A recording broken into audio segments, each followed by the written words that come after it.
shrinking back when things get really tough. You're like, oh, let them do the rest. You know, you just sort of shrink back when things don't go well. Those things had to go. And that comes with personal development. That's the only way. So personal development is so easy to say, yeah, I'm doing it. I watched a YouTube video or I read 10 minutes. But you really, really, really have to do it. We all do.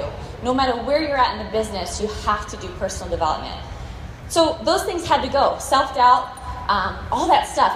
There's no room for it. There's just no time and there's no room for it. And as you know, I think this goes without saying, but there's a large difference between confidence and cockiness. So I think there's just that need to evaluate, self-evaluate, like Mel was talking about, and just make sure you're confident in a gracious way. But speaking of grace, give yourself the grace to learn as you go. Give yourself permission to fail and to keep moving forward anyways. But choose to implement the improvement. That's the key. Like, you can fail and fail graciously, but if you don't implement the improvement, you won't move forward. So implement the improvement. Choose to be confident, but that has to come with you building confidence.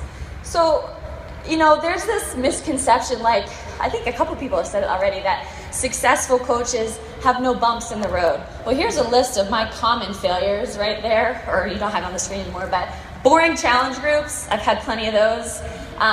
Coaches who sometimes quit, including diamond coaches. Self-doubt.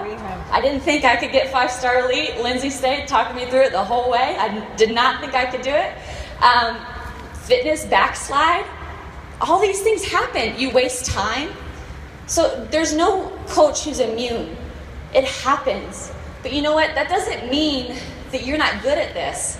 It doesn't mean that you're not successful. It doesn't mean that Beachbody's a dead end. It just means you're human. It just means you're human. So you self-evaluate and you move forward and you implement the improvement. I think that task swell is not on there, but that is a big one for me.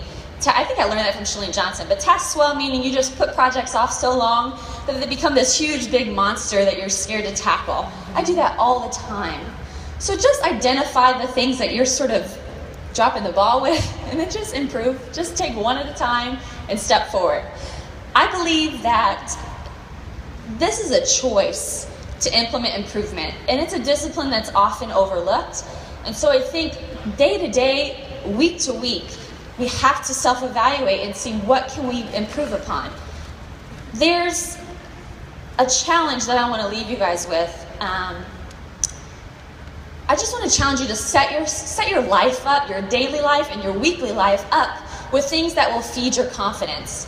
So to me, those things are personal development, like we already talked about, but really doing it. Visualizing your why. When you teach your brain to go where you want to go, then you act accordingly before you're there. So visualizing what you want to accomplish for your family, for your future family, that is so important. So that is going to feed your confidence and your belief in yourself. Visualizing your why. Team calls. I don't care who you are or how busy you are, you have to be on team calls. You have to. They're once a week. They're recorded for the off chance that you can't be there live. Team calls will build your belief not only in this business, but in the team that you're on. You're going to get ideas from these normal people that are having massive success. Normal, everyday people are having massive success, and they're choosing to share that with us. There's no reason why we shouldn't be on national wake-up calls and team calls, because there's no reason why that can't be you, that can't be me. We're all normal people with that potential. So a success partner, like Lindsay Stay talked about in the last meeting, success partners will help you build your belief in yourself. Like I told you, I completely doubted myself. Not my team, but myself in 5-star elite push. And Lindsay Stay pushed me there with Brigitte and with Katie and with Abby.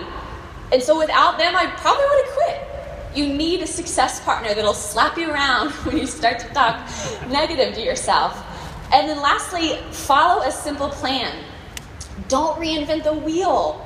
Yeah, sure, like come up with your own spin on trainings and videos or whatever, but don't start from scratch. Use each other's stuff. Speaking of that, I want to just give a quick little jewel, I think, on leadership coming from belief. I love John Maxwell, as probably many of you do. I think that The river versus the reservoir analogy is my very favorite. Lindsay talked about it earlier. He talks about making personal growth a part of your life. The more you invest in your personal growth plan, the more capable you are to contribute to other people. Speaking of that, as a leader, it is our job as leaders, whether you have one coach or 17, I don't know how many thousand coaches are in Bombshell Dynasty, it is your job to be a river. A reservoir takes in water, and its only goal is to fill itself. But a river continuously flows. Everything it takes in, it gives out. And I encourage you to be that river for your team. It's not like you have the best ideas ever, but any idea you have, you give it away. Any resource you have, you give it away. Give it to your team. That will build their confidence in your team. So it is our jobs as leaders to be a river, and it is our jobs as leaders to speak belief into our coaches' lives. They may not believe in themselves yet. It is our role as their leader to tell them that we believe in their potential. So don't underestimate that. So I think just in closing, the biggest thing for me is to be sure that you're disciplining yourself to set up things in your life that will feed that confidence, feed that belief. It's like pumping the well in the compound effect. If you haven't read that, read that analogy, it's my favorite. Pump that well with team calls, personal development, visualization, success partners until you get it, until it feels real. But if you pump the well, eventually it's going to be a steady stream, and you're going to be confident, and you're going to believe in yourself. That's it. Thank you, guys.